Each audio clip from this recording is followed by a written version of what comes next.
একটা জানার জন্য ফোন দিচ্ছি আমার। আম, আমার বাবা মারা গেছেন জাস্ট লাস্ট 8 মাস আগে। এই 2 বছর আমি অনেক সাফার করছি। আমার আম্মা মারা গেছেন 2 বছর আগে। তো সেক্ষেত্রে আমি যখন আম্মাকে বাংলাদেশে কবর দিতে যাই, তো এরপরে আহ, গ্রামে যে গ্রামটাতে আমি বড় হয়েছে, ওই গ্রামে এক একজন এক এক রকম কথা বলতেছিল আর কি। আমি তখন খুব আপসেট আমার মায়ের জন্য কিছু করার জন্য আর কি। তো ওরা আমাকে বলতেছে মসজিদে দান করার জন্য। অনেক টাকা আমি মসজিদে দান করছি। তারপরে খাওয়ানো, এলাকার মানুষ তো বুঝছে না এগুলি হয়। তো সেক্ষেত্রে অনেক টাকা আমি এভাবে, যখন আমি লাস্ট 2 বছর একটু ধর্ম নিয়ে পড়ালেখা করার চেষ্টা করতেছি, বা আহ, আপনাদেরকে আমি জাস্ট কত 1 মাসের আহ, পড়তেছিলাম, আপনাদের সবকিছু দেখতেছিলাম। আর সজল রসুন ভাইকেও অনেকদিন পড়ছি আর কি, ওনার এগুলো। তো আমি অ্যাকচুয়ালি বুঝতে পারতেছি না আমার বাবা মার জন্য আমি আহ, মানে কি করলে ওনাদের উপকার হবে বা কিছু একটা হবে, এই জিনিসটা আমি এখনো মানে ফিল করি আর কি। ওনাদের জন্য কিছু একটা করার আর কি, এইটা জানার জন্য আর কি কি করতে পারি। মানে রিয়েলি ওনারা বেনিফিটেড হবেন, বা আমি জানি ওনারা বেনিফিট হবেন না এখন। মানে মানে কি করা যায় মানে ওনাদের জন্য আর কি, এটা জানার জন্য আর কি।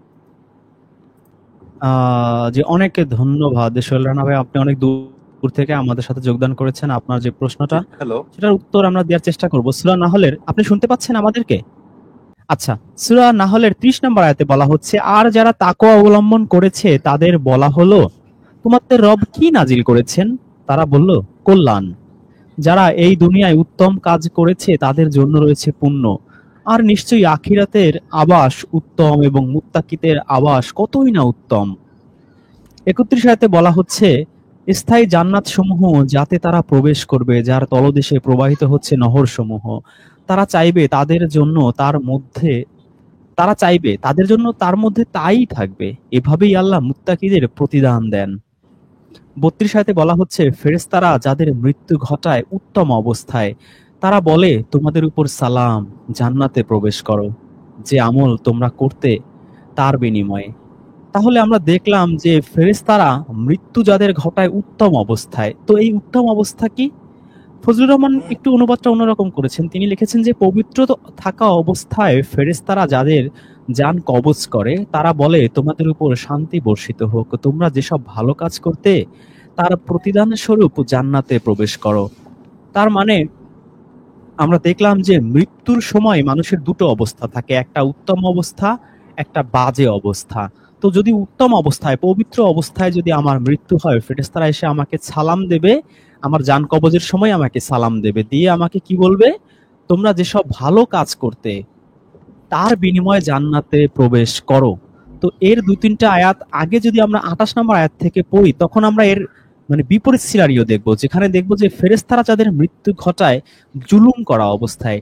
যে 28 নম্বর আয়াতে আমরা দেখছি যে বলা হচ্ছে, যাদের মৃত্যু ঘটায় ফেরেশতাগণ, তারা নিজেদের প্রতি জুলুম করা অবস্থায়। ফজলুর রহমান অনুবাদ করেছেন, নিজেদের প্রতি জুলুম করতে থাকা অবস্থায় ফেরেশতারা যাদের জান কবজ করে, তারপর তারা কৃত্রিম আত্মসমর্পণ করে বলবে, আমরা তো খারাপ কিচ্ছু করতাম না।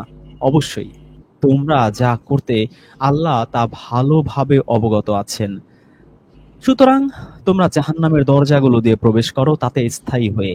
অতএব অবশ্যই অহংকারীদের আবাস অতি নিকৃষ্ট। তাহলে এই দুই প্রকার মানুষেরই মৃত্যুর সময়ের অবস্থাটা আল্লাহ কুরআনে ফুটিয়ে তুলেছেন।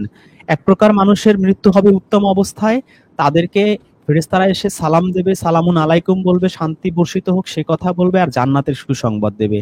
আরেক প্রকার মানুষ যারা জালিম অবস্থায়, এখন জালিম বিষয়টা আমরা অনেকে বুঝি না, যে আমি কারো উপরে আহ অন্যায় করেছি, এটা যেমন জুলুম, আবার নিজের নফস যদি আল্লাহর আদেশ ভায়োলেট করে, সেক্ষেত্রেও কিন্তু আমি নিজের প্রতি জুলুম করেছি। আমরা যদি হযরত আদমের কাহিনীটা একটু ভালোভাবে পড়ি, আমরা দেখবো যে আদম যে দোয়াটা করেছিল, আল্লাহর একটা আদেশ ভায়োলেট করেছে। সে কিন্তু অন্য কাউকে কোনো মারে নাই, কারো কাছ থেকে ঘুষ খায় নাই, কাউকে জমি ঠকিয়ে খায়নি। তারপর তার দোয়াটা কি ছিল? রব্বানা জালামনা, রব্বানা হে আমার রব, জালামনা আমি জুলুম করেছি, আনফুসানা, এই আনফুসানা এটা হচ্ছে নফসের আর কি, যে আমার নফসের প্রতি আমি জুলুম করেছি, তাহলে নিজের প্রতিও জুলুম করা যায়, আল্লাহর আদেশ ভায়োলেট করাটাও জুলুম। আবার আমরা জানি এই যে নফস, যে আদম নবী বলেছিল, নিজে আল্লাহর আদেশ ভায়োলেট করলে সেটাকেও ওয়ান কাইন্ড অফ জুলুম বলা হচ্ছে। তো এরকম ভাবে যদি আমরা আল্লাহর আদেশ ভায়োলেট করি এবং সেই অবস্থায় যদি এরকমটা হয়, আমি এর আগে একটা ভিডিওতে ডিটেলস আলোচনা করেছি, একটু সংক্ষেপে বলি, হয়তো অনেকের কনফিউশন হতে পারে সংক্ষেপে বলার কারণে, তাহলে সেই ভিডিওটা দেখে নেবেন আর কি। সেই লাইভের মধ্যে হচ্ছে আলাদা ভিডিও করেছি যে আহ, এই যে মৃতের জন্য দোয়া, এইরকম সম্ভবত শিরোনামটা, যেটা আসলে কতটুকু কার্যকর। এখন আমার বাবা বা মা বা আমার কেউ যদি মারা যায় উত্তম অবস্থায়, তাহলে আমি বুঝতেছি যে আমাকে তখনই জান্নাতের সুসংবাদ ফেরেশতারা দিয়ে দিচ্ছে। তো তারপর যদি পৃথিবীর কেউ যদি তার জন্য জানাজা না পড়ে, কোনো দোয়া না করে, কোনো দান না করে, কিচ্ছু যায় আসে না, তাকে যে সুসংবাদ দেয়া হয়েছে সে জান্নাতে যাবেই যাবে, শুধু আনুষ্ঠানিকতা বাকি। হাসরের মাঠ হবে, সেখানেও আমরা জানি যে হাসরের মাঠে যারা এরকম থাকবে তাদের কোনো চিন্তা নেই, কোনো ভয় নেই। সূরা বাকারার ৬২ এবং সূরা মায়দার ৬৯ নম্বরের আয়াতে আল্লাহ বলেছেন, যারা ঈমান এনেছে, যারা ইহুদি হয়েছে, যারা সাবি হয়েছে, যারা খ্রিস্টান হয়েছে, তাদের মধ্যে যারাই আল্লাহর প্রতি ঈমান আনবে, যারা আখিরাতের প্রতি ঈমান আনবে এবং যারা নেক আমল করবে, ভালো কাজ করবে, তাদের কোনো চিন্তা নেই, কোনো দুশ্চিন্তা নেই, কোনো ভয় নেই। সূরা বাকারার ৩৮ আয়াতে আল্লাহ বলেছেন যে সে আদমকে যখন জান্নাত থেকে গেট আউট করে দেওয়া হয়, তখনও বলা হয়েছিল যে যখন আমার পক্ষ থেকে হেদায়েত আসবে, এই হিদায়েত যারা অনুসরণ করবে তাদের কোনো দুশ্চিন্তা নেই, কোনো ভয় নেই। সুতরাং এই হাসরের মাঠেও এদের সেরকম ভয়, দুশ্চিন্তা, পেরেশানি কিছুই থাকবে না। ওই আনুষ্ঠানিকতা শেষেই তারা জান্নাতে প্রবেশ করে যাবে। এবার আমরা অপোজিটে আসি, যারা এরকম জালিম অবস্থায় মৃত্যুবরণ করেছে, সেই জুলুমটা সে অন্যের উপরে করুক বা নিজের নফসের উপরে করুক, তাহলে কিন্তু সে মৃত্যুর সময়ই সেই জাহান্নামের সংবাদটা কিন্তু সে পেয়ে গেল। তারপর সমগ্র পৃথিবীর সমগ্র মানুষও যদি তার জন্য দোয়া করে, অথবা সমগ্র পৃথিবীর সম্রাটও যদি হয়, সমস্ত কিছু যদি বিক্রি করেও যদি আল্লাহকে দেয় যে আল্লাহ আমার সমস্ত কিছুর বিক্রি করে সবকিছুর বিনিময়ে আমি জাহান্নামের আগুন থেকে বাঁচতে চাই, জাহান্নামের আগুন থেকে সে বাঁচতে পারবে না।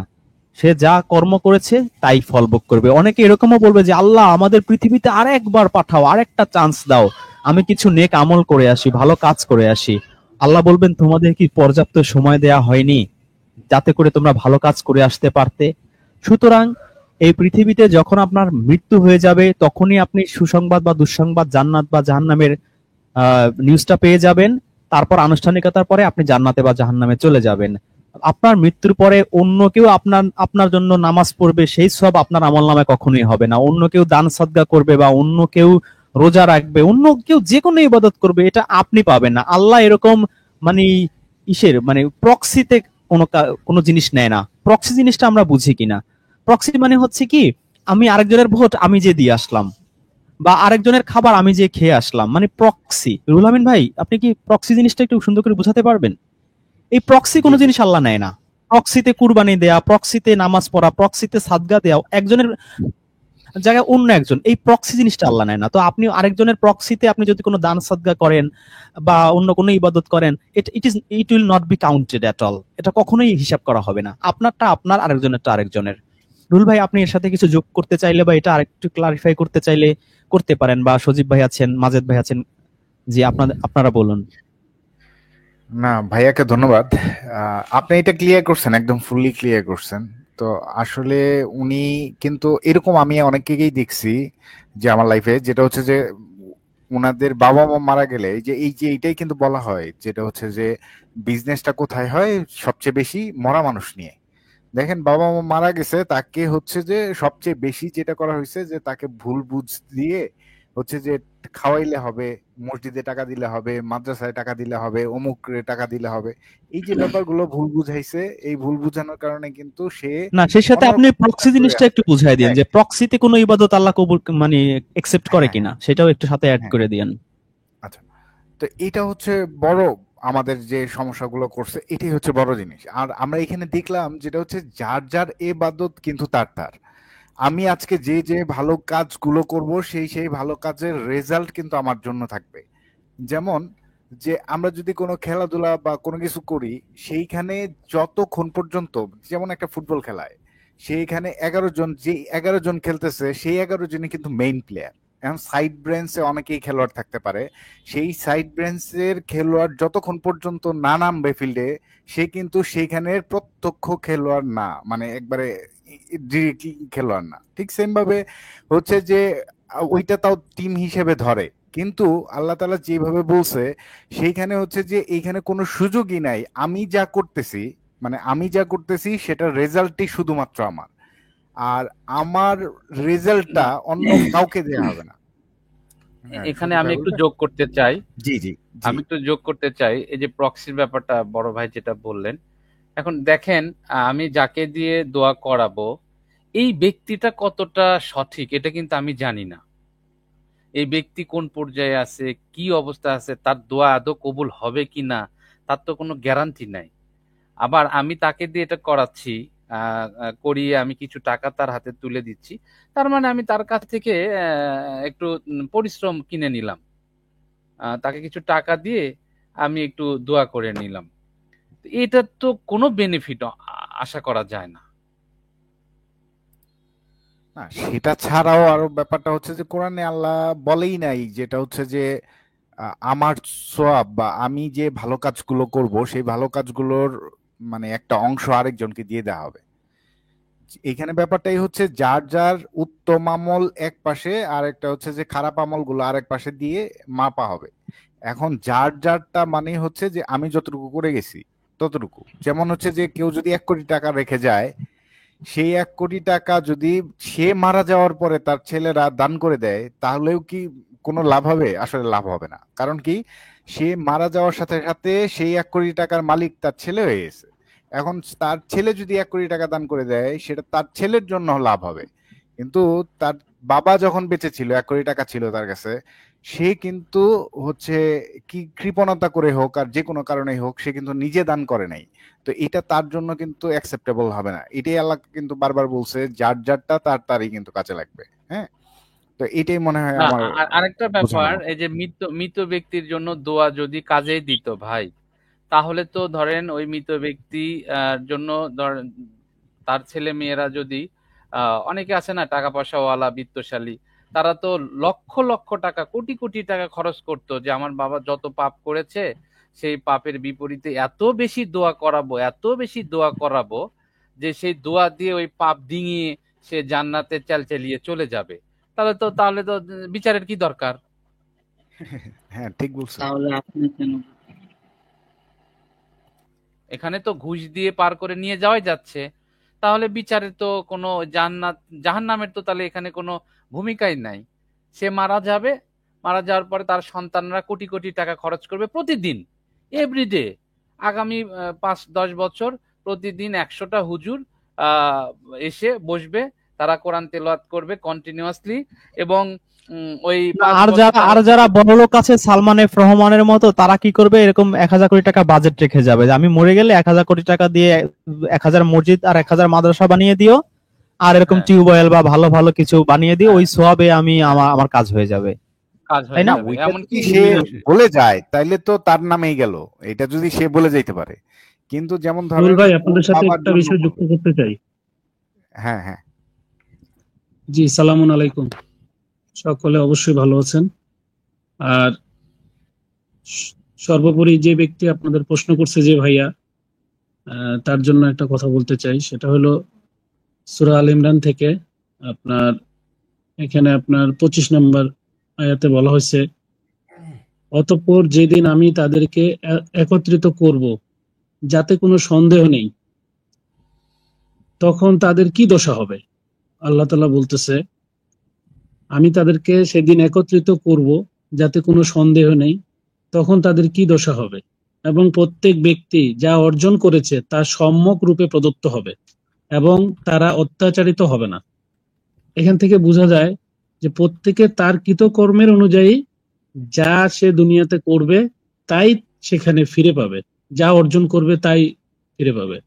এখন আপনার আল ইমরানের 30 নম্বর আয়াতে আবার আল্লাহ তাআলা বলছে, সেদিন প্রত্যেক ব্যক্তি সৎ কাজ হতে যা করেছে ও দুষ্কর্ম হতে যা করেছে না না না, তা এটা দেখতে ওনার পাবে। প্রশ্ন ওনার প্রশ্ন এই টাইপের ছিল না। মানে উনি সন্তান হিসেবে কি করবে, মানে উনি প্রক্সিতে কোনো কিছু করলে সেটা ওনার বাবা মায়ের জন্য কোনো পজিটিভনেস বয়ে আনবে কিনা, আচ্ছা আচ্ছা আচ্ছা, আমি গ্রাউন্ডটা একটু বুঝছেন? তৈরি করে নিই, আমাদের আমি বুঝতে দরকার পারছি ওনাকে প্রথমটা আমি। প্রক্সি জিনিসটা বোঝানো, আমাদের দরকার হচ্ছে ওনাকে প্রক্সি জিনিসটা বোঝাতে পারলেই আমার মনে হয় ভাই বুঝতে পারবে। আর ভাইয়ের জায়গায় তো আচ্ছা আমরা সবাই, আমরাও তো চাই যে আমার বাবা মা বা ওর মুখে মারা গেছে তার জন্য আমি কিছু করতে পারি কিনা। বা হুজুরদের তো এটা একটা বিশাল বিজনেস, এটা শুধু ইসলাম ধর্মে না, খ্রিস্টান হিন্দু প্রত্যেক ধর্মে কিন্তু এই যে মরার পরে একটা সেই মৃত মানুষকে নিয়ে তাকে স্বর্গে বা জান্নাতে ঢোকানোর জন্য এই হুজুরদের বা ঠাকুরদের কিন্তু একটা আলাদা একটা বিজনেস ডিপার্টমেন্টই আছে।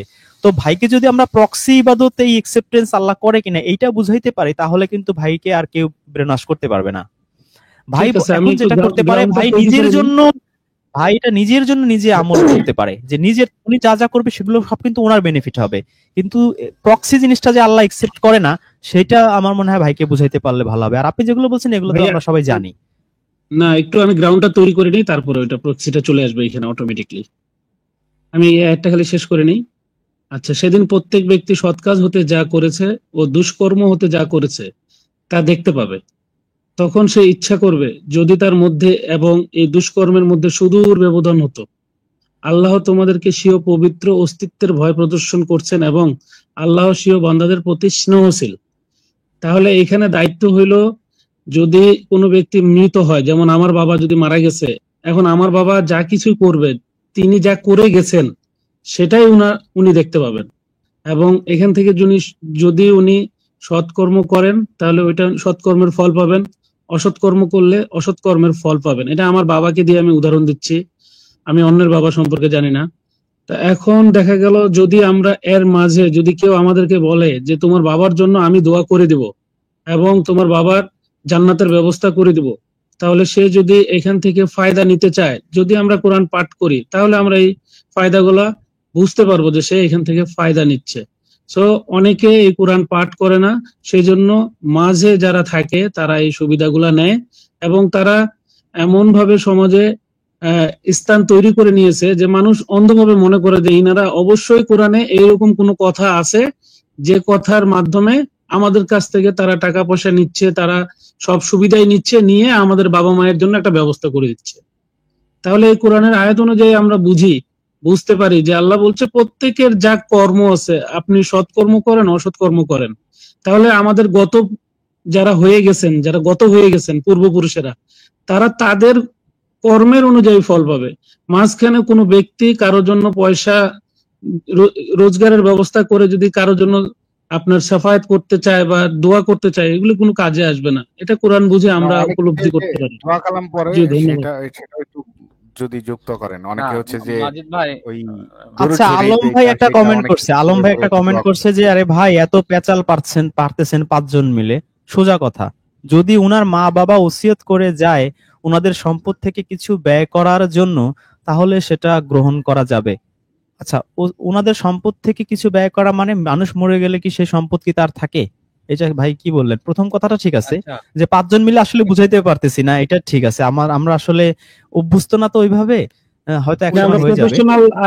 প্রফেশনাল মানে ভাই, প্রফেশনাল বক্তা না, সেটা ঠিক আছে, কিন্তু লাস্টে যেটা বললো যে ওসিয়ত করে যায় সম্পদ থেকে কিছু ব্যয় করার জন্য, তো ওসিয়ত তো উনি যখন করে যাবে যে আমার সম্পদের 20% বড় ছেলে, 20% মেজো ছেলে, 20% ছোট ছেলে, 40% এর আমার এই বোন বা আমার মেয়ে, এইভাবে তো ওনার তো সম্পদ নাই, উনি মরে গেছে, সম্পদ তো ডিস্ট্রিবিউট হয়ে গেছে, ওই সম্পদ কি আর তার থাকবে না না। যদি তবে এরকম যদি হয় উনি যে ওসিয়তনামা একটা যখন অংশ, করে, যে সূরা বাকারার 180 নম্বর মনে হয়, ওই যে ওসিয়তের যে আয়াত, না 198, আরে ভুলে গেলাম, যাই হোক, যদি এই ওসিয়তে যদি উনি সেখানে আলাদাভাবে 10% হ্যাঁ, রাখে যে আমি মরে গেলে, এখন আমি অসুস্থ, আমি দিতে পারলাম না, আমার এই টাকাটা দিয়ে তুমি গ্রামে একটা সাঁকো করে দিবা বা একটা পোল করে দিবা বা একটা পুকুর খনন করে দিবা, সেরকম তাহলে সেটা পাবে। জনকল্যাণমূলক একটা কাজ আমি করে দেই, তাহলে তো সেটা যদি কেউ নাও করে, তাও কিন্তু তার সবটা সে পেয়ে যাবে। যতদূর আমি কোরআন পড়ে যা বুঝতে পারছি, যদি কেউ নাও করে, তার যদি ওসিয়তনামাটা ওইভাবে তিনি করে যান, উইলটা সেভাবে করে যান, যদি যাদের দায়িত্ব দিয়েছেন তারা দায়িত্ব পালন না করার গুনাহগার হবে, কিন্তু তার ওই সবটা কিন্তু তার আমলনামায় ঠিকই চলে যাবে, রাইট? আবার এইখানে কিন্তু চালাকি করেন না কেউ, হ্যাঁ, যে হচ্ছে যে সারা কিন্তু জীবন কিছু তার দিব না। তার যে তার অ্যাবসেন্টে কোনো ধরনের ইবাদত, কোনো প্রক্সি ইবাদত, যে আমার বাবার নামে আমি গরু কুরবানি দিলাম, আমার বাবার নামে আমি 20 জনকে খাওয়াইলাম, এই যে বাবার নামে যে প্রক্সি আপনি খাওয়াচ্ছেন কিন্তু প্রক্সিতে খাওয়ানোর চেষ্টা করছেন, এই প্রক্সি জিনিসটা আল্লাহ একসেপ্ট করে না। ভাই এখানে তো কি এই আলম ভাই যিনি কমেন্ট করেছেন উনি তো নিজেই উত্তরটা বোঝেনি, প্রশ্নটা বোঝেনি। উনি প্রশ্ন বুঝলে তো এই কমেন্ট করতো না। এখানে ওসিয়তের ব্যাপারটা তো ব্যক্তিকে করতে হচ্ছে, অর্থাৎ ব্যক্তির অবদান, ব্যক্তির ভূমিকা রয়েছে এখানে। সেটা সেটা সেটা ঠিক আছে, কিন্তু মরার পরে ব্যক্তির ভূমিকা কোথায়? আর ওটা তো হ্যাঁ, সে, মরার পরে তো আর কিছু সম্ভব না। তাই না? সে তো প্রশ্ন এখানে কমেন্ট করছে, সে বোঝেইনি তো প্রশ্নটা, বুঝলে এই কমেন্ট সে করতোই না। উনি কি বলেছেন রাসেল ভাই, তিনি বলেছেন তার বাবা নাই, এখন পৃথিবীতে নাই তার বাবা মা, আমি তার জন্য কি আচ্ছা করতে পারি? আচ্ছা আচ্ছা, মাসুদ জার্মানি থেকে সম্ভবত উনি লিখেছেন যে দা হোলি কোরআন সেইং, হে আমাদের পালন কর্তা, কিয়ামতের দিনে আমাদের এবং আমাদের পিতা মাতাদেরকে ক্ষমা করুন। হোয়াট? সারা দুনিয়ার মানুষ সবাই মিলে বললো আল্লাহ ফেরাউনকে ক্ষমা করে দাও, নমরুদকে ক্ষমা করে দাও, শেখ মুজিবকে ক্ষমা করে দাও, জিয়াউর রহমানকে ক্ষমা করে দাও, হয়ে যাবে ক্ষমা? এত সহজ? যে যা করছে তার বিন্দু যাররা পরিমাণ কাউকে ছাড় দেয়া হবে? ভাই কি বললো এটা? দোয়া আপনি করতে পারেন, ক্ষমা আপনি চাইতে পারেন, এটা আপনার মানবতাবাদী অধিকার। তার মানে এই না যে আপনি দোয়া করছেন আর সাথে সাথে সেটা অ্যাকসেপ্ট হয়ে গেছে।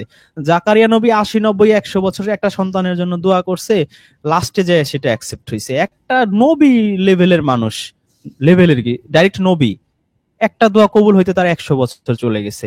আর একটা মানুষ জাহান্নামী মানুষ জান্নাতে চলে যাবে, এত মারাত্মক একটা বিষয়, যেই কারণে আল্লাহ পৃথিবীতে একটা মানুষকে 60, 70, 80 বছরের পরীক্ষার মঞ্চে ছেড়ে দিল। সে তার সেই কর্মের মাধ্যমে, ভালো কাজের মাধ্যমে সেই আমল, সেই জান্নাতকে কনফার্ম করতে পারলো না। আপনি তার জন্য দোয়া করবেন আল্লাহ জান্নাতের বাগান বানিয়ে দাও কবরকে, আর আল্লাহ সেই দোয়া কবুল করে আপনি কোথাকার কোন নবী রাসূল ওলিয়া উলিয়া জান্নাতের বাগান বানিয়ে দিবে? Is it make any kind of sense? Ruhul ভাই, না ওই সজীব ভাই, আরজি করা যায়, না, আরজি যেমন আল্লাহর কাছে আরজি করার একটা হ্যাঁ বা পিতামাতার দোয়া জন্য বলা করতে আছে যে পারেন, কিন্তু রাব্বির দোয়া তো তার হামহুমা আমল না। কামা আচ্ছা, আমি একটা রাব্বায়ানি দোয়া করলাম, সাগীরা, আমি একটা দোয়া করলাম, একটা রিকোয়েস্ট করলাম, দোয়া কি আরজি কোনো করা যায়। মানে কোনো ফলপ্রসূ কোনো কিছু? দোয়া কি আমার আমল নামায় যুক্ত হইলে এটা কি মিজানের পাল্লায় ওজন হবে? মানে দোয়া কি না, মিজানের পাল্লায় ওজন হওয়ার মতো বিষয়? আমি না, জীবিত আমি আল্লাহর থাকতে কাছে আমি আমার 100 টাকা দান হ্যাঁ, করেছি, সেটা আমার আমল নামায় মানে যোগ হওয়ার মতো বিষয়। কিন্তু রাইট আমার ছেলে রাইট আমার জন্য দোয়া করলো আল্লাহ জান্নাতের বাগান বানিয়ে দাও, এটা আমল নামায় কি যুক্ত হবে? মানে 2 টাকা যুক্ত হবে মানে কি? আমি আমার নিজের মাথায় বিষয়টা আমার ক্লিয়ার না, আমি বুঝি না। আমি অনেক বোঝার চেষ্টা করছি কিন্তু আমার ব্রেনে ঢোকে না বিষয়টা। দোয়া আপনি করতেই পারেন, তার মানে কি এই দোয়া কি কোনো আমল? মানে একসেপ্ট হওয়ার মতো বা গ্রহণ করার মতো যে অমুককে জান্নাতে দিয়ে দাও বা অমুককে আল্লাহ ওর উপর গজব পড়ুক, এটা তাতে কি যায় আসে ভাই? আল্লাহর কাছে আমি কিছুই না, যায় যে কোনো আসে না। কিছু সেক্ষেত্রে চাইতে পারি, আল্লাহর ইচ্ছা সেটা কবুল করবে কি করবে না, নিবে কি নিবে না। আর তার চেয়ে বড় কথা হলো আল্লাহ আল্লাহ বলতেছেন এই যে দোয়ার মাধ্যমে কবুল সরিষা হইলে না, পরিমাণ, ইসলামের বেসিক জিনিসটা ধ্বংস হয়ে যায়। হ্যাঁ দোয়ার হ্যাঁ মাধ্যমে যদি এরকম চেঞ্জ হয়, ইসলামের যে বেসিক জিনিস, যার যার আমল তার তার, যে যা করেছে কর্ম যাররা পরিমাণ পাবে। দোয়ার মাধ্যমে যদি ভাই আপনার 5টা ছেলে আছে, আমার আল্লাহ একটা সন্তানও দেয়নি, আপনার 5টা ছেলে হুজুর টুজুর হয়েছে, সে দোয়া করে আপনাকে জান্নাতে নিয়ে নিল, আর আমার সন্তান নাই দেখে আমি দোয়াও কেউ করলো না, আমি জান্নাতেও যাইতে পারলাম না। তো ইসলামের কর্মটা ইনসাফ জিনিসটা, অনুপস্থিত হয়ে যাবে। হ্যাঁ, না ভাই, হাতে ইসলামের যে মূল কর্ম বেসিক দিতে কোর হবে। যে ইনসাফ, সেই ইনসাফ জিনিসটা কি আর থাকে তখন? না না আমার কোনোভাবেই তো থাকে মনে না। হয়, এইটাই তো না না, আমার আমি সবচেয়ে যেটা বড় মনে করি, সমস্যা ছিল। আমি যেটা আমার মনে অনেকগুলো করি, সমস্যার দোয়ার মধ্যে মধ্য এটা একটা দিয়ে, বড় সমস্যা ছিল। জি জি বলেন, এই শরীফ ভাই বলেন। দোয়ার মধ্য দিয়ে যিনি দোয়া করতেছেন ওনার কিছু উপকার হচ্ছে, ওনার মধ্যে সহমর্মিতা তৈরি হচ্ছে, বিবেক বোধ হয়তো জাগ্রত হচ্ছে, কিন্তু যার জন্য করতেছে তার বোধহয় কোনো ফায়দা হওয়ার নয়। আমাদের আপাতত তাই মনে হচ্ছে, কিন্তু আহলে হাদিস অনুযায়ী আপনি হাজার হাজার হাদিস পাবেন, বা আপনি খ্রিস্টান ধর্মে, ইহুদি, হিন্দু সব ধর্মে আছে যে এরকম মৃত মানুষের জন্য অনেক কিছুই করা সম্ভব। কিন্তু আমরা কোরআনে না আসলে যা পেয়েছি সেটা হয়তো আপনার শুনতে খারাপ লাগছে বা মেনে নেওয়া আসলে কষ্টকর, কিন্তু ভাই কি করব, কোরআনে যা পাইছি সেটা তো আমাদের বলতেই হবে, তাই না? আহলে হাদিসও তো বলে, যেটা হচ্ছে যে ওই যে মোহাম্মদ রে জিজ্ঞেস করলো এক কোন হাদিস যেন বলে যে তোমার বাবার যে অবস্থা আমার বাপ মারও একই অবস্থা। এই হাদিসটা ভালো কথা কাহিনী। মনে করছেন, হ্যাঁ। তো তিনি তো দোয়া করে তার বাবাকে জান্নাতে নিয়ে যেতে পারতেন। জি ভাবছেন ভাই জসিমউদ্দিন লিখেছেন যে রাব্বির হামহুমা কামা রাব্বায়ানি সাগীরা। হ্যাঁ, দোয়া আপনি করতে পারেন সারা জীবন। সো আর এইটাই তো একটু আগে বললাম ভাই। দোয়া করা মানে কি? মানে হচ্ছে আমি ফেরাউন সারা জীবন অপকর্ম করে বেড়াইছি, অথবা আমি ভালো মানুষই কিন্তু আমার পাপের পাল্লা হচ্ছে নেকির চেয়ে বেশি। আমি 30% পাপ, 30 কেজি পাপ করছি, আর 30 কেজি সোয়াব করছি, জীবনে ভালো কাজ করছি, আর 70 কেজি হচ্ছে আমি খারাপ কাজ করছি। ঠিক আছে, নেকির মিজানের পাল্লায় উঠানোর পরে আমার জন্য জাহান্নাম কনফার্ম হয়ে গেল। এখন আপনি রব্বির কামা রব্বায়ানি সাগীরা 1 লক্ষ বছর বললে আমার তাতে কি যায় আসে? আমার কি সেই মিজানের পাল্লায় কি ওজনের হেরফের হবে, তারতম্য হবে ভাই? আপনারা কি বলেন? না না না, এটা আমার তাছাড়া এই রাব্বির হামহুমা এটা এটা এটা জিন্দা থাকাকালীন, জিন্দা এটা থাকার, হ্যাঁ। জীবিত থাকা, এটা নিয়ে আমরা আলাদা ভিডিও করেছি, সেই টেন্স ভয়েস গ্রামাটিক্যাল বিষয়টা এক্সপ্লেন করে সেই ভিডিওটা আপনি দেখবেন। তাছাড়া আমি যদি এটা সেই মৃত নিয়েও ধরে নেই এখন তর্কের খাতিরে, তাও এটার কোনো কাজ হয় না। আপনি দোয়া করছেন, সো হোয়াট? নবীরা দোয়া করছে তাই তো কবুল হয় নাই। কত নবীরা কত দোয়া করছে, সব দোয়া কি কবুল হয়েছে? হয় নাই। এত সহজ না। দোয়া দোয়া করার মধ্য দিয়ে আমার বাবা মার প্রতি যে আমার যে সহানুমর্মিতা এটা প্রকাশ হবে, কিন্তু এর মানে এই না যে দোয়াতে ফাইল পাস হয়ে যাবে, আমার মনে হয় দোয়াতে কি ভাই জান্নাতি লোক জাহান্নামী হয়, জাহান্নামী লোক জান্নাতি হয়? এটা সম্ভব? এটা তো এটা কমন এটা এত সেন্সের ব্যাপার। এত এটা কি হালকা এত ব্যাপার? সম্ভব নাকি? এটা এটা কি তাই তো বলে? ভাই হচ্ছে কারোর একটা সাথে মানুষের পুরো শত্রুতা লাইফ থেকে ডিপেন্ড অন্তত করতেছে, তাই না? একটা মানুষের ফুল 1000 লক্ষ বছরের ফিউচার ডিপেন্ড করতেছে আমলের মাধ্যমে, অ্যাকর্ডিং টু কুরআন। সেখানে একটা দোয়ার মাধ্যমে সেটা চেঞ্জ হয়ে আরেক ঘুরে যায়, এটা হয়? লিখেছেন যে তাহলে তাহলে আমরা যে নবী মুহাম্মদের নামে দুরূদ পাঠ করি সেটার কোনো মূল্য নেই আপনার কথা মতো সাল্লাল্লাহু আলাইহি সাল্লাম, তাহলে কি আজ পাঠ থেকে নবীর নামে দুরূদ পাঠ করব কে না? ভাই, আপনি নবীর নামে দুরূদ পাঠ করলে কি নবীর জান্নাতের মর্তবা বাড়বে? না পড়লে কি নবীকে আল্লাহ আযাব দিবে? আশ্চর্য তো। আপনি নবীর নামে দুরূদ পাঠ কেন করবেন? নবী কি গুনাহগার? নবী কি পাপী, মহাপাপী? আপনার মতো চরমনায়ের পীর সাহেব দোয়া করলে আল্লাহ তাকে ভালো রাখবে, তাকে ভালো জান্নাতে দিবে, আর আপনি দোয়া না করলে নবীকে খারাপ জায়গায় আল্লাহ রাখবে। এই এই এই ধারণাটা আপনার মধ্যে আসলো কিভাবে? এই ধারণাটাই তো হচ্ছে একটা শয়তানি ধারণা, যে আমার দোয়ার বরকতে নবী ভালো থাকবে, আর আমি দোয়া না করলে আল্লাহ তাকে রহমত দিবে না, রহমত থেকে বঞ্চিত করবে। এই ধারণাটা তো ইবলিস শয়তান আপনার মাথায় ঢুকাইছে। যত নবী রাসূল আল্লাহ পৃথিবীতে পাঠিয়েছেন যারা আল্লাহর মনোনীত বান্দা, নবী রাসূলুল্লাহ তো এগুলো তো আল্লাহর মনোনীত, নমিনেটেড, সিলেক্টেড। এটা তো আপনাকে আমাকে আল্লাহ সিলেক্ট করতে পারতো না, করে আদমকে করছে, মুসাকে করছে, ঈসাকে করছে।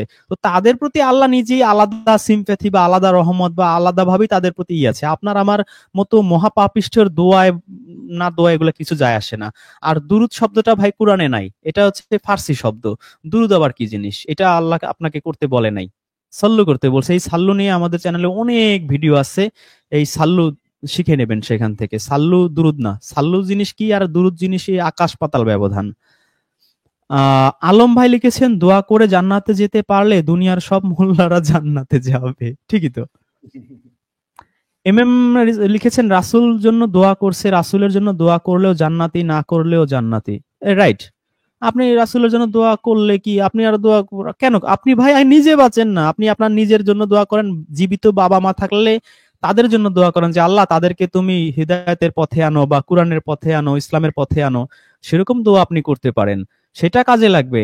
আপনার রাসূল তো তিনি তো বিশাল মর্তবার অধিকারী, তারা আল্লাহর সিলেক্টেড।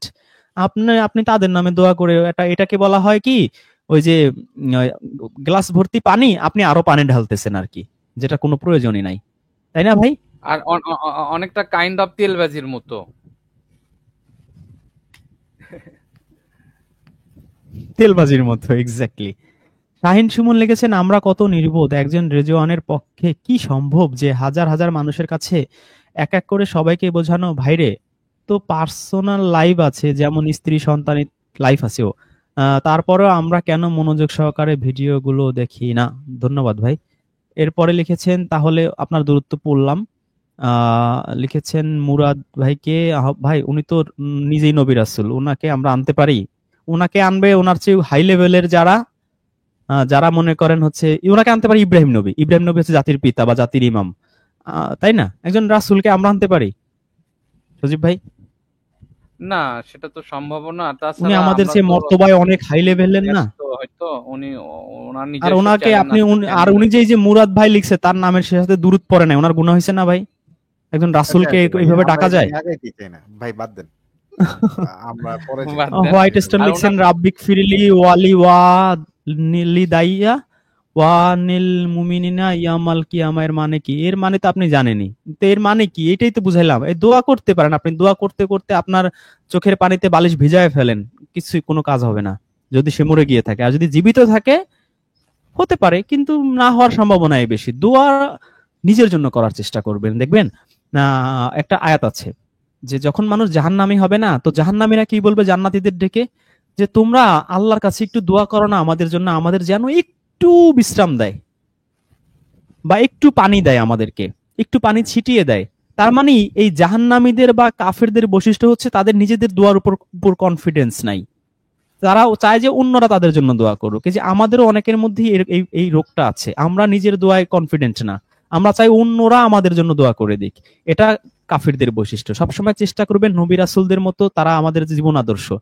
তারা কুরআনে তাদের লাইফ স্টোরি আল্লাহ কি বলছেন, তারা নিজেদের দোয়া কিন্তু নিজেরা করতো আল্লাহর কাছে। তারা বলতো না যে এই মুমিন বান্দারা ভাইরা আমার সবাই জোরে জোরে বলবেন আমিন, আমি দোয়া করবো এখন আল্লাহর কাছে। কোথাও দেখবেন না কোরআনে।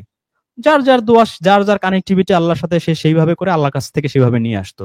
তো তাদের লাইফ স্টোরি আমাদের কেন শুনাইছে আল্লাহ, যেন আমরাও তাদের কাছ থেকে এই আদর্শগুলো নেই। আমাদের যা দরকার আমরা আল্লাহর কাছে সেইভাবে দোয়া করব। 10 জন আমার সাথে জোরে আমিন বলছে কি বলে নাই, না না, বা যার এখানে হাত আল্লাহর পছন্দ হয়েছে সেই হাতের উসিলায় আল্লাহ দোয়া কবুল করে, এগুলো নবীরা শিখায় নাই আমাদের। ভাইয়া আপনি এখানে আপনার মতো করে আল্লাহর কাছে রিকোয়েস্ট করবেন, আপনার মতো করে সেটাই করবেন, অন্যের উপরে ডিপেন্ড করবেন না। আর হচ্ছে এই দোয়ায় কাজ হবে না কোনো, যদি সে মরে গিয়ে থাকে। জি রুল ভাই। এখানে ভাইয়া সমস্যাটা হয় কি, অনেক মানুষ সারাদিন পাপ করে বেড়ায়, হ্যাঁ, কোনো ধরনের ভালো কাজ করে না। ম্যাক্সিমামই দেখা যায় এইখানে হচ্ছে যে ঘুষ খাইতেছে, এখানে হচ্ছে যে মানুষের টাকা মেরে খেতেছে, সুদ খাইতেছে, বিভিন্ন উল্টাপাল্টা খারাপ কাজ করতেছে। এই কারণে আমার মতো confident ঘুষখোরের দোয়া যে কবুল হবে না, ঘুষখোর হ্যাঁ, নিজেও বোঝে। এইটা বুঝে সে চিন্তা করে হুজুর তো সারাদিন ভালো কাজ করে, তাহলে আমি হুজুরের কয়টা টাকা দিয়ে দেই, তার কথা কবুল হবে। আমার তো যে জীবনে পাপ, আমার তো কথা কবুল হবে না। এই জন্য কনফিডেন্ট পায় না অনেক মানুষ। এই জন্য অন্যজনরে দিয়ে দোয়া করাইতে হয়, ভাই আপনি আমার দোয়াটা করে আহ, দিন। না এটা না হবে না না, এটা আমি তো বললাম, এটা এটা এই না না না ভাই, মানসিকতা চেঞ্জ করেন ভাই। যদি কোরআনের তাহলে পথে এসে তো থাকেন এই মানসিকতাটা চেঞ্জ করেন। এই মানসিকতা হচ্ছে কাফেরদের মানসিকতা, জাহান্নামীদের মানসিকতা, তো যে নিজের দোয়ার তাহলে উপর আমি যদি কনফিডেন্ট নাই। এবং সেদিন আমি এক ভাইয়ের সাথে আলোচনা করছিলাম, এক নাস্তিক আসছিল, সে বলছে ওই যে ওয়ালাদ-দলিন, বললাম যে বলেন পথভ্রষ্ট কারা, কোরআন থেকে বলেন। সে বলতে পারে না। যারা পথভ্রষ্ট এদের one of the best quality হচ্ছে যে আল্লাহর রহমত থেকে তারা নৈরাশ হয়ে যায়, যে আল্লাহ আমার দোয়া কবুল করবে না। এই ধরনের মানসিকতা থাকা মানে হচ্ছে আপনি ওয়ালাদ-দলিন হয়ে গেছেন। আল্লাহকে সবসময় মনে করবেন যে আল্লাহ হচ্ছে সবসময় স্নেহশীল, পরম দয়ালু, অসীম দয়াময়। আপনি পৃথিবীর সর্বনিকৃষ্ট মানুষ হলেও আল্লাহর দয়া আপনার উপর আছে, আল্লাহর রহমত আপনার উপর আছে। আল্লাহর রহমত থেকে যদি আপনি নৈরাশ হয়ে যান, আপনি কিন্তু পথভ্রষ্ট হয়ে যাবেন। দেখেন ইবলিস শয়তান, তাকে কিন্তু আল্লাহ অভিশপ্ত করছে, লানত করছে, তারপরও তার দোয়া কিন্তু আল্লাহ কবুল করছে। বলছে আল্লাহ আমাকে সে কিয়ামত পর্যন্ত তুমি অবকাশ দাও। আল্লাহ বলছে একসেপ্টেড। চিন্তা করেন, ইবলিস শয়তানের চেয়ে কি আপনি নিকৃষ্ট হয়ে গেছেন ভাই? হন নাই। সুতরাং আপনার দোয়ার প্রতি আপনি কনফিডেন্ট জানেন। শাহ আলম লিখেছেন যে রিজওয়ান ভাই, মুরাদ স্যার যদি রাসূল দাবি করে থাকেন, ওনার ভিডিও, ভাই ওনার ভিডিও ওনার চ্যানেলে আছে, আপনি দেখে নেবেন। 8-10টা ভিডিও আছে। আচ্ছা কি বাদ আজব। দেন, এই পেঁচালেই দরকার নেই, এটা বাদ সেটাই দেন। তো।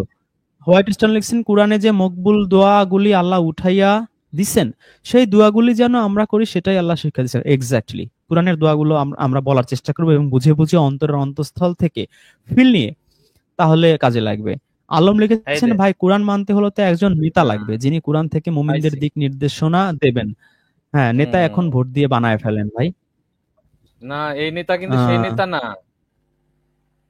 এই আচ্ছা যাই নেতা হোক, বুঝতে উনি পেরেছেন? না, সহজ কথা এখন ভাইয়া, সেই নেতা নেতা যদি বুঝাইছি আমরা সেটাই পথভ্রষ্ট বুঝি। করে, ধরেন রুল ভাই, ধরেন আমি নেতা হইলাম, দাবি করলাম, আমাকে উনি নেতা মানলো, এরপর হ্যাঁ 2-4-5 বছর পর যদি আমি নিজে ইবলিশের ধোকায় পথভ্রষ্ট হয়ে যাই, তখন আমার সাথে সাথে তো উনিও পথভ্রষ্ট হবে। হাসরের মাঠে তো উনি আমাকে বলবে যে সূরা আযাবের 67-68 সেদিন পড়ে শুনাইলাম, যে আল্লাহ যেই যেই ইমাম, যেই যেই নেতারা, যেই যেই পীর মুরব্বীরা আমাদের পথভ্রষ্ট করছে তাদের দ্বিগুণ শাস্তি দাও। তখন তো এই ভাই তো তখন আমাকে বলবে যে আল্লাহ এই রিজওয়ান আমাকে পথভ্রষ্ট করছে, এই সেই ইমাম, আমি তাকে ইমাম আচ্ছা মানছিলাম, এখন তারা ডাবল শাস্তি দাও। আমি আপনার বড় জন্য ভাই, তাহলে লাভ হবে আপনার না এই তো। ফাঁদে পড়ে আমি কেন ডাবল শাস্তি নিতে যাব ভাই? না আচ্ছা বড় ডাবল ভাই, তাই শাস্তি না? তো হবে আমি না, তখন তো তাকে বলা হবে যেটা হচ্ছে যে তোমরা তোমাদেরটা নিজেরা করছো। না, আচ্ছা বড় বলবে ভাই, যে আমি তোমাদেরও আপনার ডাবল শাস্তি দেবো, তোমরা শুনছো কেন, এই রিজওয়ানের ইমাম নেতা মানছো কেন, তাই না? আচ্ছা হ্যাঁ আপনার তুমি অনুমতি ক্রমে ইমাম আমি মানবা একটা আল্লাহকে, কথা বলতে আউলিয়া। চাই। সূরা আরাফের 3 নম্বর আয়াতে কি বলছে? আপনি আউলিয়া মানবেন আল্লাহকে, তাই না? ভাই ভাই আমি আপনার অনুমতি ক্রমে একজন একটা কথা আরেকজনের সাথে বলতে চাই। পরামর্শ করে আপনার যারা যে কমেন্ট প্রবলেম করছেন গুলো আছে সেগুলো আপনি ঠিক করে নিতে পারেন। একজনের হ্যাঁ, সাথে আপনি আরেকজনের শুনতে পারেন, কিন্তু যেটা ভালো কোরআন দিয়ে বুঝছে মিলাবেন। তার সাথে আপনার পরামর্শ ফুরকান করতে হচ্ছে পারেন, কোরআন, কথা আমি না বলতে ভাই, পারেন। আমি না। সেটা ঠিক আছে। তারপর আমি রিজন ভাই আপনার অনুমতি ক্রমে একটা কথা বলছি। সেটা হচ্ছে অনেকেই একটা কমেন্ট করছেন মুরাদ ভাইকে নিয়ে। তো আপনাদের কাছে অনুরোধ থাকলো, তার নিজের চ্যানেল আছে, অনুগ্রহ করে এখানে কমেন্টটা না করে আপনারা তার চ্যানেলে গিয়ে ভিডিও যদি দেখার মন চায় দেখেন। হ্যাঁ, এখানে বারবার মুরাদ ভাইকে নিয়ে কমেন্ট করার হ্যাঁ, মনে হয় হ্যাঁ, না ঠিক আছে। দরকার আছে। এমএম এভাবে লিখেছেন কেউ যে তাহলে কোরআনের 58-12 আয়াতে কোনো মূল্য নেই? নবী মুহাম্মদ সাহাবীদের জন্য দোয়া করেন, সাদগা নিতেন কেন? আরে ভাই, ও তো জীবিত। আরে এইটাই তো বলতেছি, বুঝে না কেন রে ভাই? জীবিত অবস্থায় দোয়া করবে তো, জীবিত অবস্থায় দোয়া তো কাজে কাজে লাগবে। মুমিনদের জন্য দোয়া করবেন না আপনি? আমরা আমরা আলোচনা করতেছি মৃত, মরে গেলে তো দোয়ার কোনো মানে নাই, অ্যাকশন কাজ হবে না। দেখছেন ভাই, আমরা এত কষ্ট করেও বুঝাইতে পারতেছি না মূল বিষয়টা। না, এই এমএম কে এই বোঝানো যে যাবে রাব্বির না। হামহুমা, এমএম সেটার বরাবরই ক্ষেত্রে তো আমি তাই বললাম যে ভাই জীবিত বাবা মা বেঁচে আছে, ওই দোয়া করবেন। জীবিতকালীন দোয়ার তো অ্যাকশন আছে, কিন্তু মরে গেলে ভাই আর কোনো কাজে লাগবে না। যার যার আমল তার সেই অনুযায়ী তার বিচার হবে। আর আমাদের সেই ভাই আয়াত প্রশ্ন কিন্তু করেছিলেন, ওনার অনেকগুলো বাবা মা আছে। মৃত্যুবরণ করেছেন, সেই জন্য আমরা ওইভাবে অ্যান্সারটা দিয়েছি, তাই না ভাই? জি হ্যাঁ, জি জি। অবশ্যই। আর এরকম আয়াত অনেকগুলো হুম। আছে যেটা হচ্ছে যে মারা যাওয়ার পর কারো দোয়া, কারো হচ্ছে যে দান, কারো কোনো কিছুই কাজে লাগবে না। হ্যাঁ, জুয়েল ভাই লিখেছেন এইটা কি বোঝা আজানের যায়? পর হাত তুলে দোয়া করার ব্যাপারে একটু বলেন। আরেকজন ভাই, ভাই, দোয়া মানে হচ্ছে আরেকজন ডাকা। ভাই, এই ডাকা আয়াতটা মানে বলে দেন বোঝেন না। আপনি? এই যে কল করি না আমরা মোবাইলে, অমুককে কল দিছি, দোয়া মানে হচ্ছে ডাকা।